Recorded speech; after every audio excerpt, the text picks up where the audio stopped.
Oh, it's recording. Great. Hi, class. This week we're going to be talking about our values. And so let me go ahead and pull up my PowerPoint for today. So we're closing in on the end of our focus on reflective narratives. And your last one is the most challenging, as it asks you to examine your values and connect your values with your lived experiences. So your main prompt is to narrate, describe, and reflect on an intense experience when you questioned, clarified, or solidified one of your values. As you do this, please bring to the table all the skills for cultivating specificity that we have practiced this semester. Your main goal is to connect your lived experience to your core values and to reflect on those values.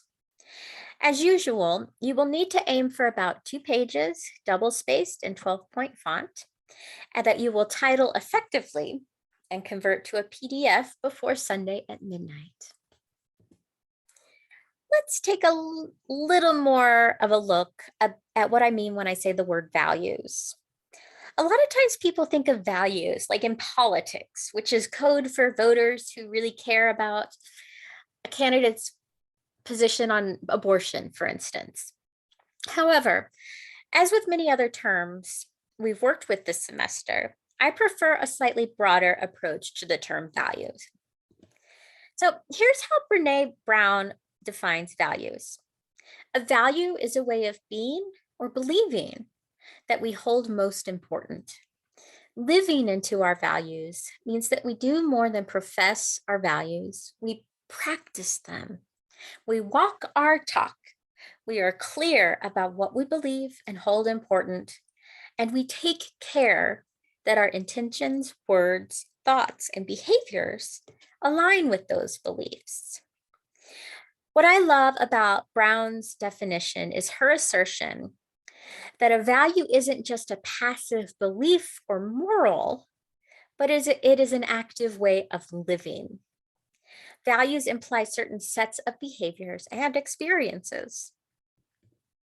So you can divide values into a number of categories, such as foundational values and action-based values. Do you see anything on this list that jumps out to you as especially important? So to reiterate, in this paper, you will write about an intense experience that made you question, clarify, and or solidify a value that you hold dear. So I really like the way that the movie Inside Out illustrates how values interact with personality and experience. So I'm going to pull up a video clip of that for us to watch. You give me one moment to make sure I do it correctly.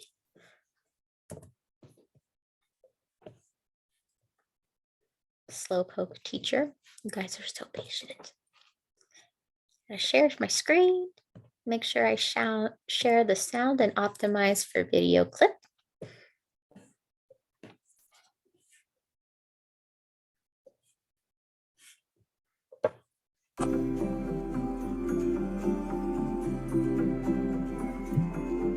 And each core memory powers a different aspect of Riley's personality.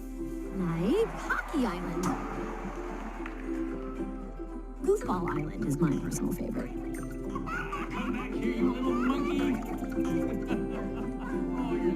Yep, Goofball is the best. Friendship Island is pretty good too. Oh, I love Honesty Island. And that's the truth. And of course, Family Island is amazing. The point is, Hey, I'm liking this new view. Friendship Island is expanded. Glad they finally opened that friendly argument. Okay. I need to reshare my PowerPoint now. I should have. What did I do? Oh, here we go. There we go. So just to summarize what we just watched there, Inside out and inside out, Riley's core family values are family, friendship, hockey, honesty, and goofball. Each of these values is closely connected to her experiences from her life. In that movie, certain experiences threaten her core values, leading her to first question and then to eventually solidify her values. That movie is a pretty good example to look at if you need some ideas. Plus, you can watch a movie and claim you're working on school stuff, so win-win.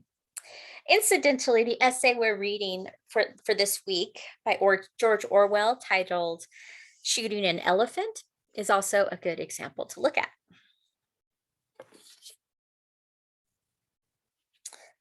If you look at our pacing schedule for this week, you will find a core values handout. I recommend taking a look at this and take a look at this list ASAP so that you can start identifying your core values and start thinking of experiences that you associate with that value. So here's my example. You can see how I've identified values that matter to me and then stories that I have that relate to that value. Here is my list of examples that you can find in our course document section. I have lots of them, and a couple of them have been published. So that'll be something you can look at. Let's look at a specific example. This is an excerpt from my essay, Love the Sinner. Your priest wears a dress, a man bellows as we cross his path on the sidewalk. He leans down into my sister's face, adding, like a woman, with a malicious twist to his voice. He grins in a sneer. I can almost imagine a forked tongue lashing out of his warped mouth for a split second. Gina, in her pink and white flouncy dress, cowers behind my dad. Her peaches and cream skin and blonde hair appear so innocent, standing in contrast to the ruddy, bloodshot face of Fred Phelps. He seems to know it, to revel in it. He stands up with the assurance of a peacock. We keep moving, trying to put him behind us, but as a parting shot, he shouts, "Fag church," pointing at me and my family. We walk on, heads held high, but I keep a cloud over my eyes as we make our way through the remaining gauntlet of noise and fury. The lyrics of Onward Christian Soldiers fade as we walk. We are not divided. We are all one body, one in faith and spirit, one eternity, they sing without any apparent irony. That was the day I decided I was not a love the sinner, hate the sin Christian. That was not the vision of Jesus Christ that I had come to know in Bible study. Seeing it up close and personal like that exposed its ugliness and falseness. I wanted nothing to do with it. This week, we are going to be doing some exploration of questions about how to live intentionally and in a way that aligns with your value systems. These questions aren't directly related to writing skills, but they will help you generate content for this paper, as well as for the final research project, which is just around the corner. You may feel as though they are busy work because they aren't directly contributing to finishing your paper, but they are designed to get you thinking about projects that are coming up soon. Well, I guess it's time for you to get to work. Happy writing.